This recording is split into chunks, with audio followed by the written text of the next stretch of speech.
Hello friends, welcome to Saga Thursday. I'm your host Raj. As always, today we got a very special episode all the way from Russia. Mr. Greg Gus, a staple of our Facebook community. Hello. How's it going? Okay. Hello guys. My name is Greg and I am Saga player from Russia. Okay, cool. Yeah, thanks for coming on. Obviously, English isn't your first language, but I can understand you perfectly well. And so we're going to continue here, and I'm sure people will find knowledge in our chat here. So we're going to talk about you and your kind of personal story here, because you are a very prolific and I would say highly skilled, both a modeler as far as converting the models goes, and then also painting. And you've painted a ton of Saga warbands, and they're all to a really high quality. So I think we're going to pick your brain a little bit about that. And so to start off, I guess, what's your background with wargaming? Okay, so I start to mess with Wargaming in 1901. So it was 17 years ago. And I start with Warhammer Fantasy Battles. Okay. So it was 5th edition, I think. And first my miniatures was from Wood Elves and Britannia, and those miniatures was very ugly, I must say. So I trying to paint, to play, and so on. And for now, I stopped playing with Warhammer. Maybe 5 or 6 years ago, I find Saga for myself, because it's pretty simple for wargaming, pretty simple to collect, and much more variation in the game. So Warhammer and all other old games based on squares is pretty fixed, because you have only several actions per turn. So you each of your unit can move or shoot or fight once per turn. In Saga, you can do it several times, and it's very nice because you can make more tactical choices and some cunning plans and so on. This flexibility is for me, I think.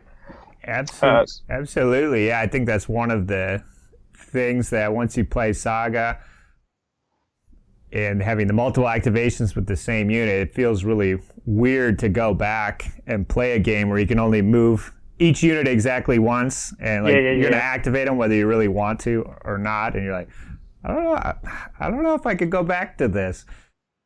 So the other game I play, Infinity, also has that mechanic where you activate the same guy multiple times. So yeah, I'm definitely all about that. So you got into Saga, you liked the mechanics of it and the variation of the dice. So at this point, it looked like you had a ton of warbands. How many do you keep? All the warbands that you paint? How many do you have at the moment? At the moment, I have not so much warbands as you think, because some of them I sold some time ago. Okay. Because I want to exchange some metal warbands on plastic or resin warbands. For example, first of my warband was Norman warband. So Normans was my first 4-point force, and then to be able to play with my friends, I paint 4-point force of Vikings. So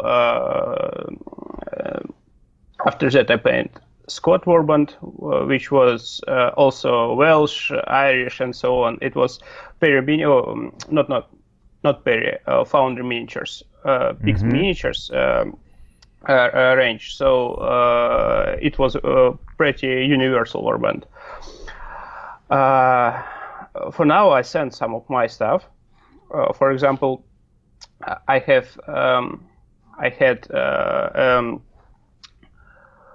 Arthurian Britain warband, and I played a couple of times and sell it because Gripping Beast make great plastic set of Roman infantry, and it's pretty acceptable for me for playing instead of metal miniatures. So I always prefer to use plastic miniatures or resin miniatures because it's much more because it's have better quality and details in compare with metal miniatures. But it not so breakable. You need now to repaint them every time miniatures drop on table. Yeah, they don't get chipped, and yeah, that's really interesting.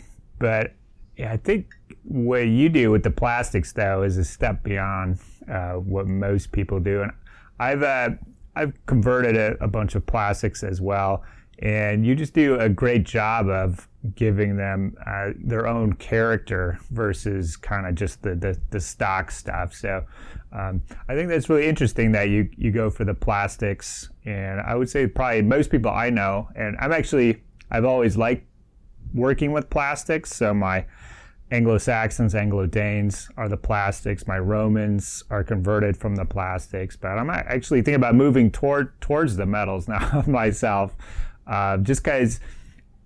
Yeah, the plastics, they kind of have the stock poses, so you want to do your own thing, and it can take it's a significant effort getting everybody converted up and posed and everything else like that. I think you do a really good job of doing that.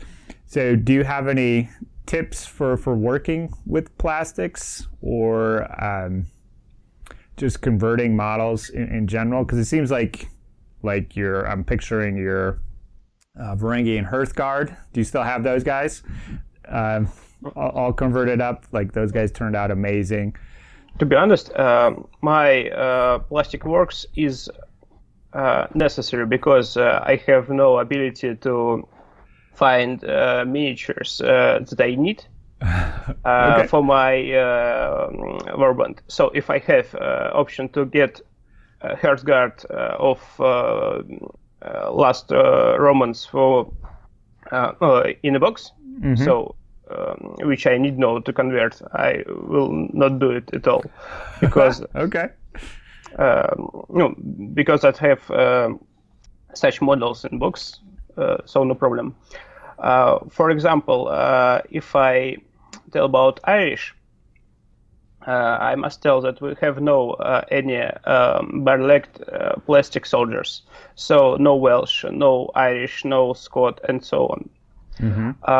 And I decided to convert my own warband because I love Irish.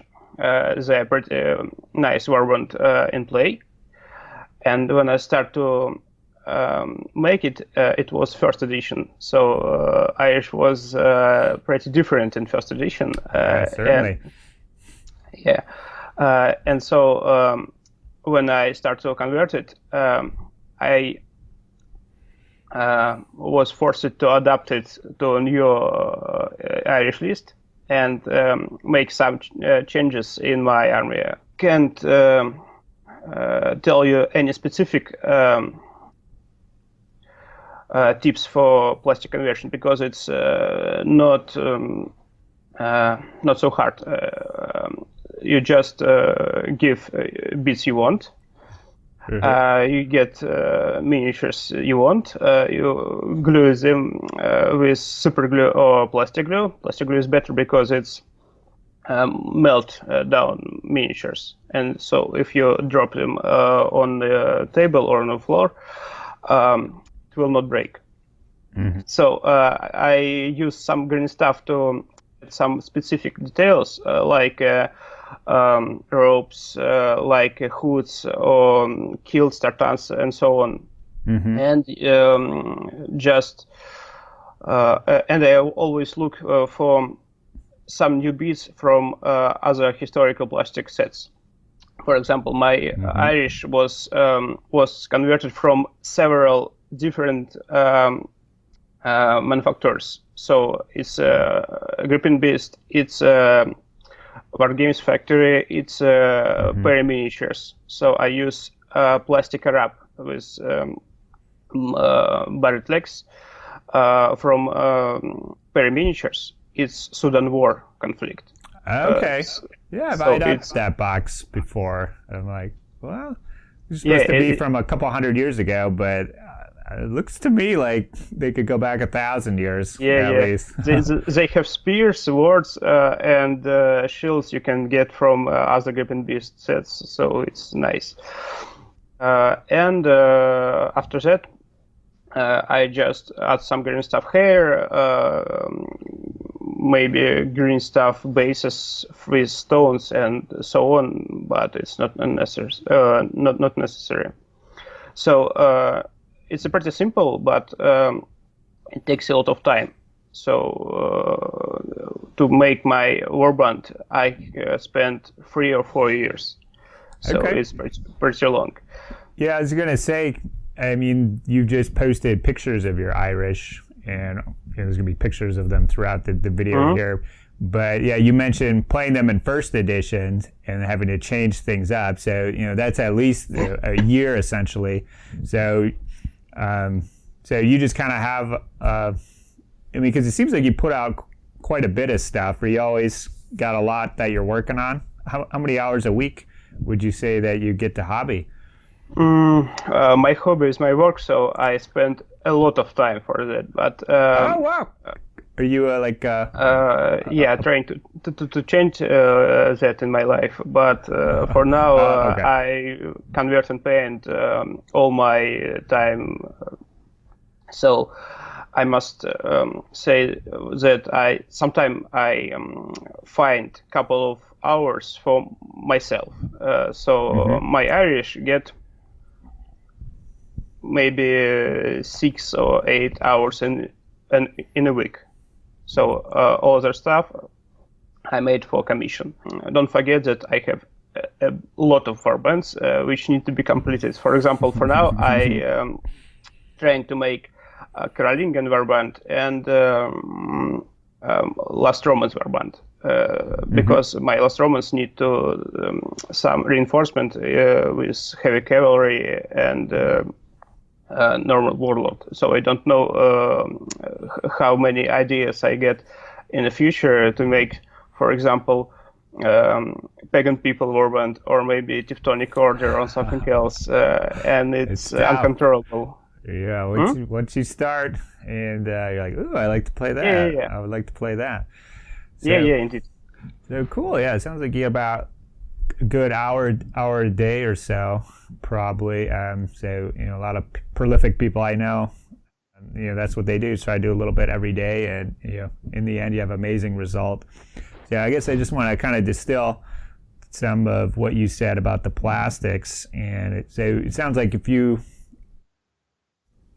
want to make your plastic sand, just get some other historic box sets and then kind of mix stuff in. And I guess you kind of do conversions that strictly speaking are necessary, but swapping spear types or reposing them or just adding like some extra hair or something like that. I think that what makes them kind of stand out, because when you use the plastics, it's all generally all the same looking kind of guys, and you do a great job of kind of giving each one its own little individual character. Yeah.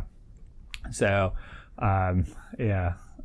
nice work there. So, let's get into the kind of painting side of things. So, it looks like all your shields are hand painted. Do you use any decals or okay? More power too. They look amazing. That shield work. Thank you. One time I used decals was for my Britain's warband, which was on Arthurian age.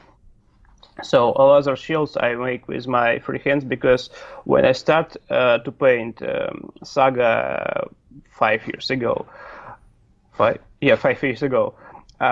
have no decals at all, but I want to see my Vikings with pretty nice shields, and also because in my city was no Saga players at all, I decided to find some community, and I was need nice miniatures to make them attractive to players. Yeah, you gotta lure them in. See? Yeah. Take a look at this. Don't you want to play? Yeah, because to be honest, in comparison with Warhammer 40k or Warhammer Fantasy, historical miniatures is pretty simple. Maybe they not so detailed, not so. They have no pathos. So it's just man in chainmail with X and what? Because I want to see my Warrior of Chaos in big armor and crimson cloak and Sword of Fire and so on. So shields can compensate this because it looks nice. You can add some details, and it's maybe 50% of your miniatures when you look at miniatures when shield. Shield takes 50% of this miniature, so you can hide some nuances like chainmail, which looks pretty simple, or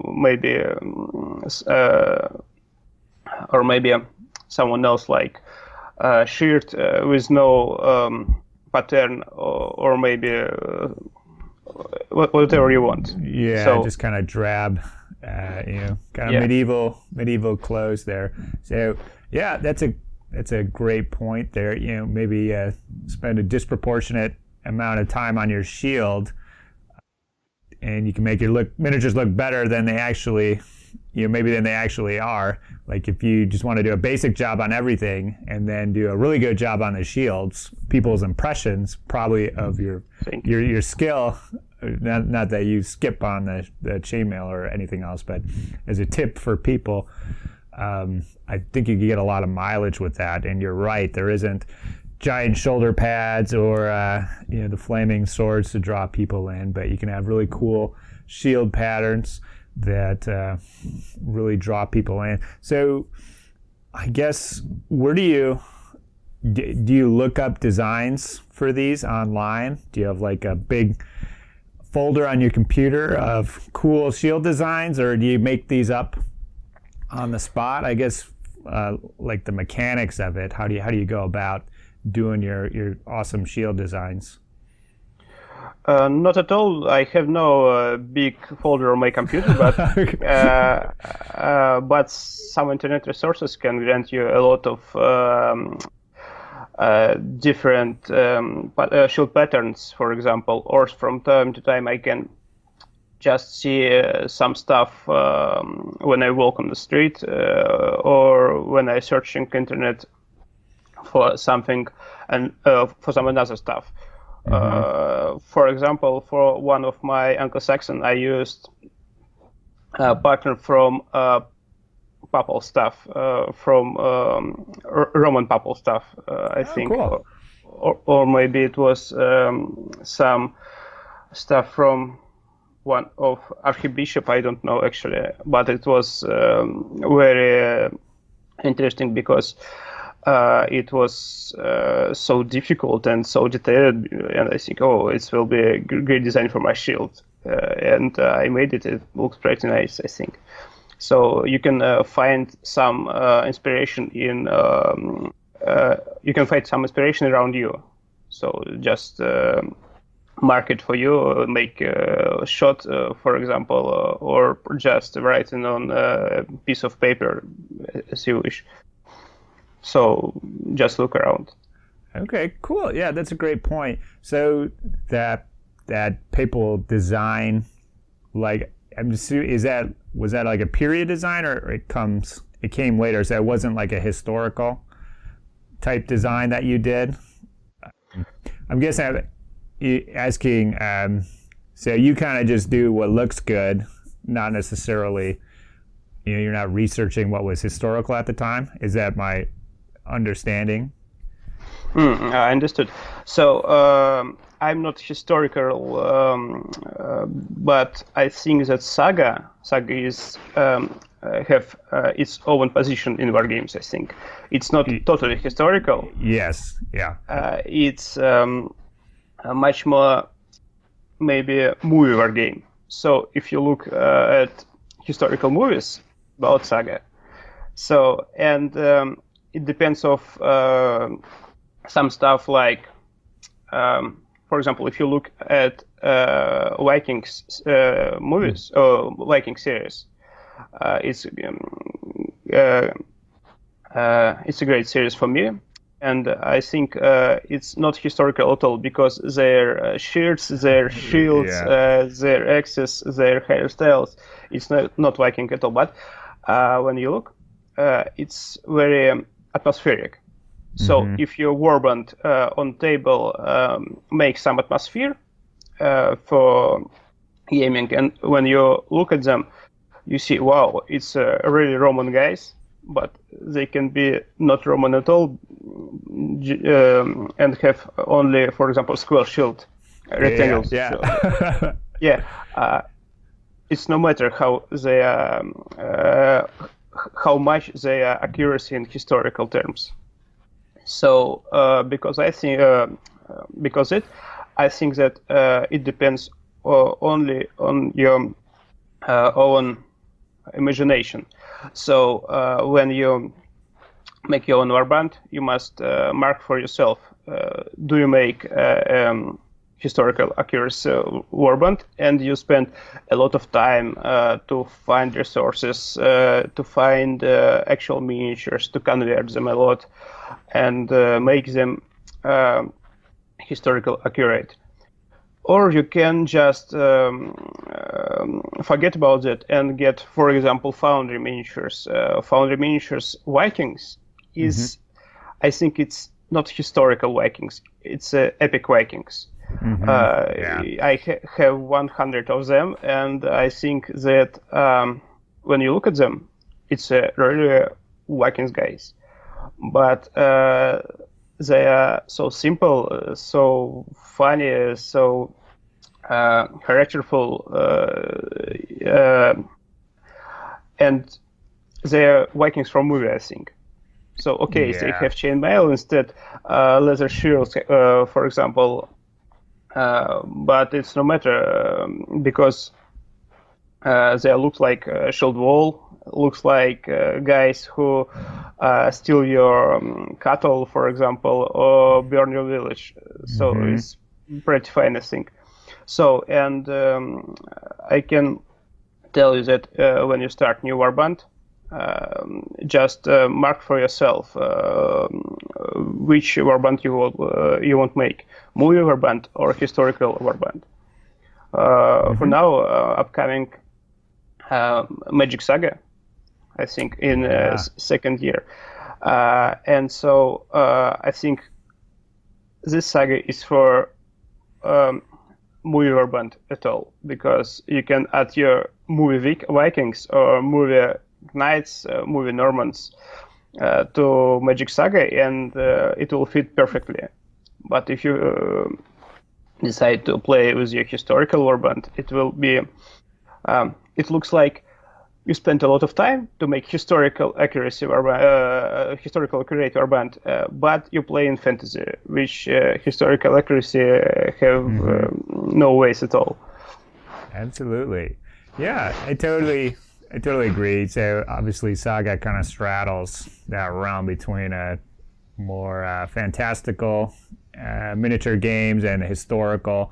And it's kind of a meeting point for both kinds of people to play. Yeah. You know, Saga is about the story of the game. You know, not necessarily the mechanics of it. It's about getting the feel and everything like that. And it does a great job of doing that. So, and comment on those Foundry Viking. Yeah, they don't have the horns, but they have everything else that like a movie Viking would have. Right up. They just all right. Let's not put the horns on, but everything else looks good. You got the pelt guys and everything else, and they are kind of like comedic almost, I think, those Foundry Vikings. So they're definitely some cool models. And yeah, so some great points. You can agonize over the historical accuracy of it if that's your thing, but you kind of follow the rule of cool and do what looks good. And I have to say, it looks good. Like I think I'm in the camp. I don't know if that's historically accurate or not. So I don't think a lot of people care. Just do what looks good to you, and if it's a cool design, it's going to look cool on the board. So awesome. Well, thanks for those tips. Where can people see pics of your models here? Where's the best place, do you think? Some pics of my Saga models I just posted in a Facebook community group, so you can find it here. But I post it rarely, and you just need to search it for a long time. Some of my pics I post in my VKontakte group, where I place my models most of the time. So it's just not only Saga, it's several different war games, for example, Warhammer 40k or Warhammer Fantasy, or even some stuff like Malifaux. And I think that's all, because it's not so many resources where I post my stuff. Also, I can send some pictures of my miniatures in Messenger. So every guy who want to see it just can send me a message on Facebook in Messenger, and I can send some of my stuff to see it. So it's no problem, I think. Okay, cool. Yeah, so you know how I met you was on the Saga, the big Facebook group there, and then if you just do a search for Greg Gus, your posts will come up, and we'll see some lovely pics of your models there. So, okay, I want to transition a little bit to kind of talk about the Russian kind of Saga scene as you see it. So I think you maybe kind of touched on it a little bit before, but so are Games Workshop games popular in Russia? Is that the main game that people play? I guess how does Saga compare? It's definitely a niche game here in the U.S. Not as popular. I was curious if that's the same over there. So I think that Warhammer 40k is most popular game in Russia. Here is a lot of players, indeed. So Warhammer 40k, Age of Sigmar, Malifaux, Infinity is a game. War Machine, Flames of War is in historical games. And Saga is like medieval historical game, is pretty popular in Russia, but not compared with 40k, for example. Yeah. So it's pretty different. Mm-hmm. So we have our Saga community group have 1,600 members for now. Oh, so that's like the Russian Saga group? It's a Russian Saga group in VK, yeah. So we didn't make a Facebook group because VK is more popular in for Wargamers than Facebook in Russia. So it's more acceptable for us. That's cool. Yeah, that's almost as big as the English Facebook group. No. Yeah. Facebook Saga group is 6,000 members. 6,000? For some reason I thought about 2,000, but no, it's okay. pretty big. Yeah. Well, 1,600 is still pretty good, I guess. These are all Russian speakers, so this is people in Russia that play. Russian. It's from Russia, from some other countries around. So only for guys who can who can speak and understand Russian language, because we still cannot duplicate on English, for example, and for Russian, it's time consuming because we can make big articles about some stuff. For example, last Friday, we make article about Melody Christie. So it's a big bunch of text. So and we have no time to translate it. Yeah, I imagine that would be time consuming. So that makes sense. So now you're in Moscow. Is that? Yeah. Did I figure that out correctly? Okay, cool. So I guess you have a good group there in Moscow. I mean, that must be one of the biggest cities. Do you play in hobby shops or at each other's houses, or? Our community for now plays in hobby shops. Okay. So we have a couple of hobby shops in Moscow, several hobby shops in St. Petersburg, and some different cities which are center of Saga, local center of Saga in Russia. For example, Yekaterinburg or Krasnodar. Okay. These guys, I don't know actually where they play, but I think they have a local club, which can be part of a local hobby shop, or maybe it's just separate club in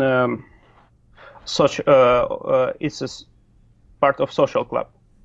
So you can go here in 1 or 2 days, maybe on weekend, and take part in some games. So we play for now in a local club which called Geek Wars. Maybe some of other guys know about it. And from time to time we and some time ago we just use social clubs for make some of other games, because we have no opportunity. So hobby, because we have no other opportunity, because social clubs for us is pretty new. So maybe a couple of years in Moscow. A couple of years ago in Moscow, start to open local hobby shops with gaming clubs. So and before that we played in local clubs because we have no opportunity to play somewhere else. Also, we can play on a flat of each other, but we can't gather a big bunch of men. So we need to expand our community. So if you play with your friend in his flat, you can show the game to other people. So you need to show your miniatures, your play style, the rules of game, and so on. So we need hobby shops to expand this game in our city. Got to get out there, show people, what's this game? What are these dice? It's always the dice, what seems to pull them in. Oh, look at these cool dice. So do you get games in every week? Do you guys play a lot? Some time ago I play a lot. For now I play one game maybe in a couple of weeks because I have no time for it. I have I got opportunity to ride to St. Petersburg on tournament and play 3 games in one day. It was good, but most of the time I have no time to play because I work a lot for now. But maybe years ago we have regular games, 1 or 2 games per week. So it was pretty nice. Good times, yeah. But we don't gather around me. Some guys play it when they want. It can be happened in the middle of week, for example. And for example, today some of our guys want to play a couple of games to test our new book of battles. Which is a nice product, I think, and it must be tested a lot because it's very interesting. Mm-hmm. So it depends of sequences of games, it depends of every player individuals. How many games you can play in a week depends of each player individually.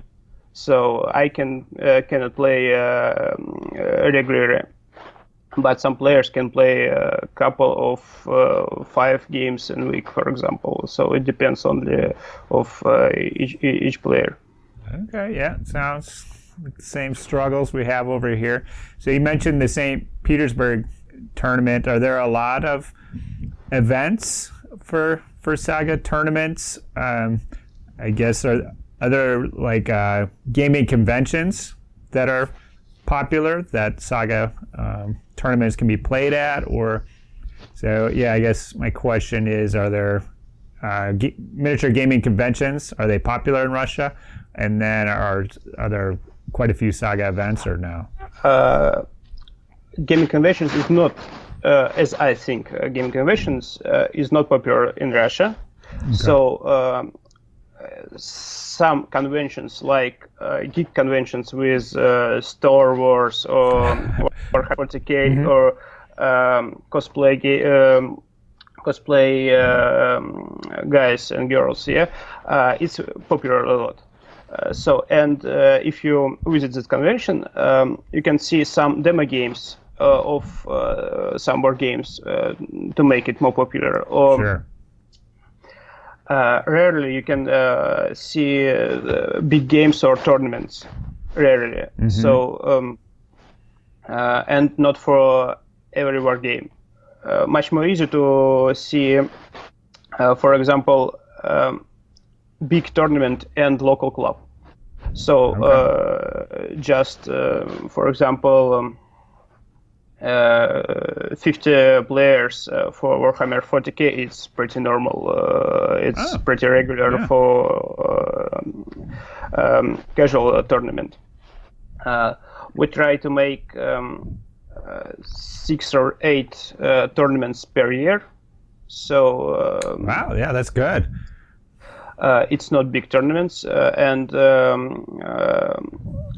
with permission of Grip and Beast and with permission of Grip and Beast, we run Russian Grand Prix this March. Mm-hmm. So will be second Russian Grand Prix because first was in 2018 or 2016, a couple of years ago. But all other tournaments is local tournaments in our Saga Center in Russia. So it's several cities where you can find hobby center or hobby shop or social club where people able to run tournament. Mm-hmm. The size of tournament depends of local community, and it depends of link between players. So it depends of communication between players. So on last tournament in St. Petersburg, we have half players who get from another cities. Mm-hmm. So half players was local St. Petersburg community, and half other players was from other city. I think it's great because St. Petersburg is so far from a lot of Saga centers. And yeah, do you drive there? or do you fly? Yeah. Okay. How long is the drive? Just curious. I get to St. Petersburg on the train, for example. Okay, yeah. Some other guys get. We don't have those here in the U.S. for some reason. Some other guys on the plane, so it's pretty different choices how to get it. Last year we have no so much tournaments, so it was maybe 6, I think, in Moscow, and maybe a couple of free tournaments in the other cities. Okay. But I can be wrong because I have check it every time when it happens. Okay. So, is there one big event that's like the biggest and the best, like a Grand Melee for all of Russia or something like that? At the moment, is there something like that? So it's only a Russian Grand Melee, so no other, I think, because I think that it's, if you can run Russian Grand Melee, why do you want to run other big events? Because I think you cannot make more than one big event in a year. So it's reasonable to make it Grand Melee, to make it more official. So with support of authors and Tempest and so on. Do you run that, or do you run any events? Do you? I'm organizer. Okay, so you are okay. Well, that makes sense. Cool. So, what time of year is that event usually? Will be next spring. It will be will be on first weekend of March. Okay, cool. So that's in Moscow, and that's the biggest and the best. You run it, and that's probably, if someone was going to come to Russia to play some Saga, that's probably the event they'd want to check out. Is that what I'm hearing?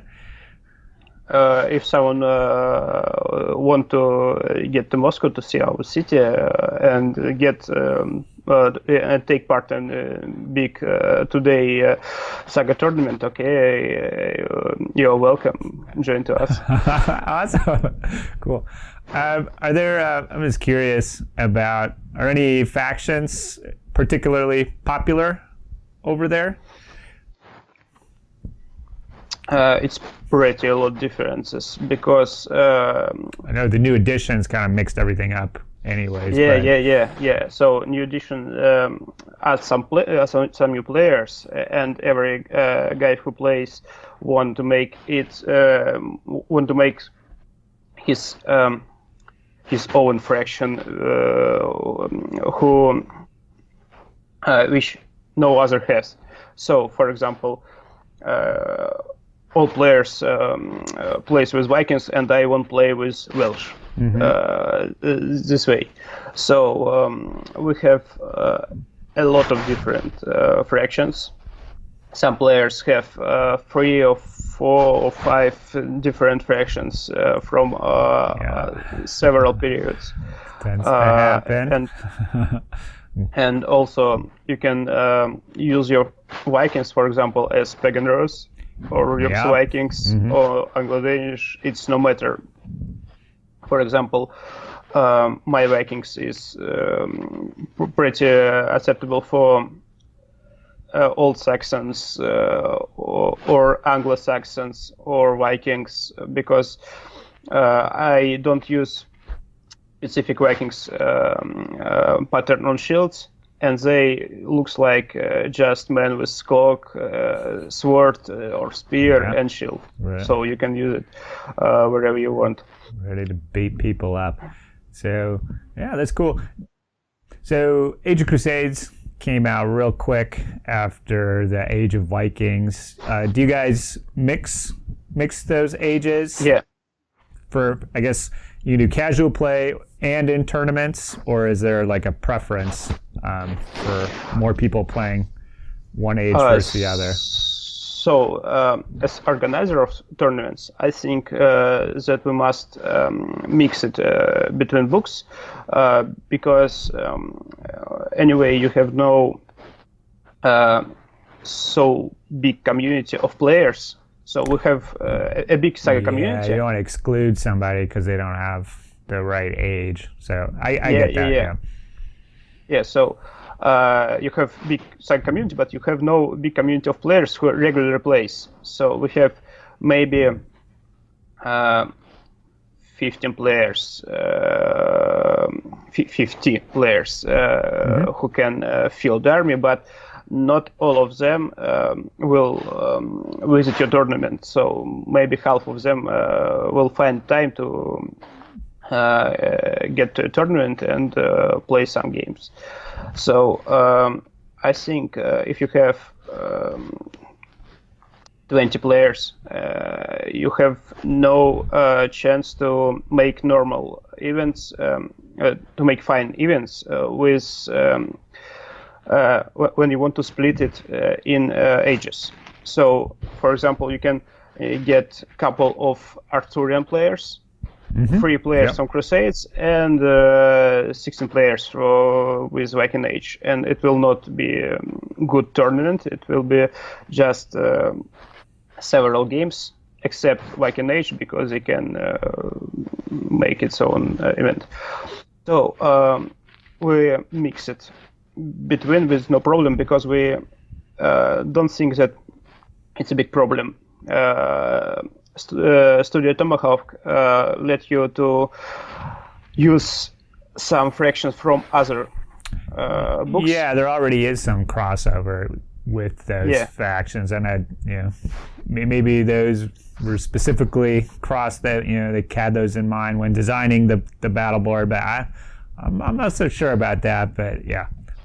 So I don't see any reason to stop you to make the stuff with other fractions, because old friends, new enemies is thematically addition to your new universal books. So if you want to field, for example, Pagan Riders, you use Saxon list. Okay, Pagan Riders is maybe a pretty normal event for Crusaders. No problem at all. But if you have tournament, you will never find, for example, I don't know, Irish fighting with Eastern Knights. It's very problematic, I think. But no problem at all, because you can just, I don't know, allow it for players, because you make tournament for players in first place. So there's kind of two different kind of objections or discussions you could have around that. One is like the rules wise, is it balanced to have those factions playing, which I think the Saga rules generally are tight enough that there really isn't that issue really. But then there's like the thematic thing, with the Russians fight the Eastern Knights, and for me, I don't have an issue with it, because there's been mercenaries throughout all time. So if you give those Irish guys enough money, they're going to come over and be in the service of somebody, or vice versa. So that's kind of how I look at it. It's going to be interesting as we continue to see new age books released, because the Age of Invasions, Vikings, Crusade, it's all Europe, and it's all kind of mixed together anyway. So thematically, they do kind of work all together. But it'll be interesting when the Age of Samurai or the Age of Ancient Greeks come out, and it brings new people in, and like that's all, they just want to play their Greek warband or their samurais. It's going to be an interesting decision for the tournament organizers whether to allow those guys, having samurai versus the Vikings, for example. Rule-wise, I'm sure it's all going to be fine, but for some people that's going to be too big of a thematic thing for them that they won't want to go. So it's going to be interesting. You can have all out Saga with like everything mixed in, or do you make it kind of dialed in, so to speak? I'm going to run one big tournament in a year with mix of all books. So we'll already think about it. And a larger tournament, I think, will be split in some different maybe sets of ages. For example, now sets that exist for now, 3 sets of books, 3 ages. I mean, it's pretty acceptable for a tournament, but if you add a couple of books, you will get book 6. You know. You will get more than maybe 6 and 70 fractions, and it will be a lot of fractions which you need to keep in your mind. True, yeah. So maybe that balance wouldn't hold up.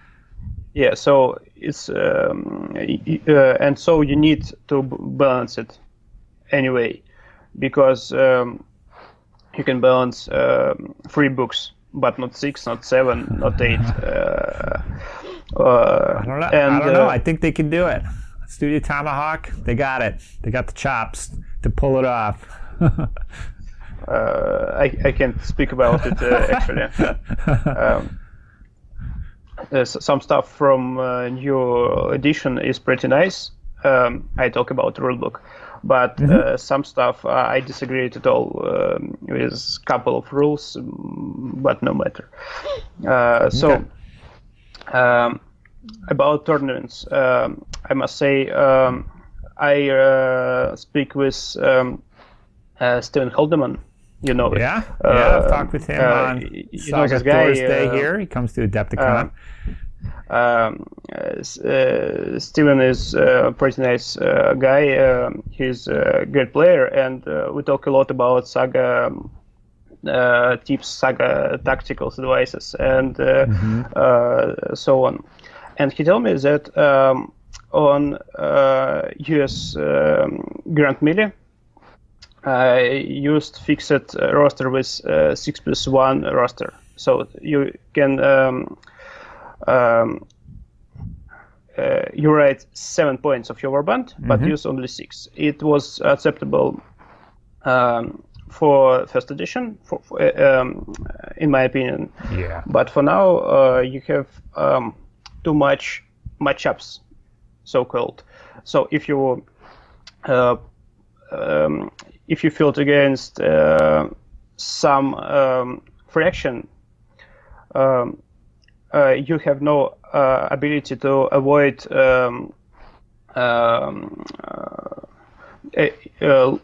losing the battle. So yeah, first edition was more like that for sure.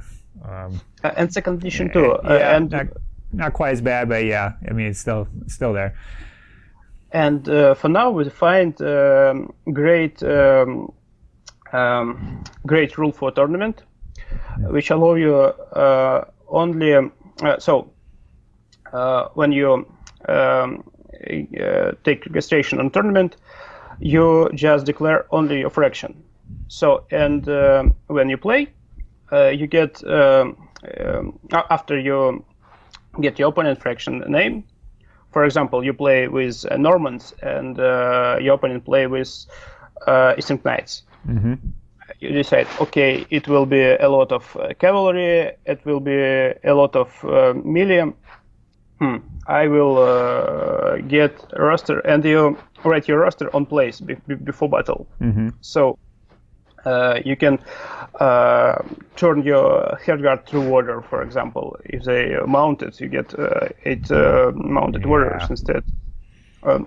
So it's, or you can remove one unit of foot warriors and add 1 point of levies. So you're not limited with 1 point of your sideboard. You can freely choose any forces you want, but you opponent able to do same. Just So swap out, yeah, 1 point. yeah, I think it's more balanced because you can adapt your warband to your opponent, and you have more chances to avoid matchup. Because when I play in first edition, when you play against paganers with cavalry army with a lot of shooting, like steppe tribes or Normans or Franks, no matter. You get automatically lose because they stop your shooting, they stop your moving, and they crush you because they have a lot of abilities against shooting. Can't get away. Yeah. So, and we decided to use this version of our own tournaments because it's pretty workable. So we tried from last years, I think, and during all our tournaments, it's worked nice. So it's my advice for tournament organizer to to try it on their tournaments and check how it works. Okay, to have a 1 point sidebar.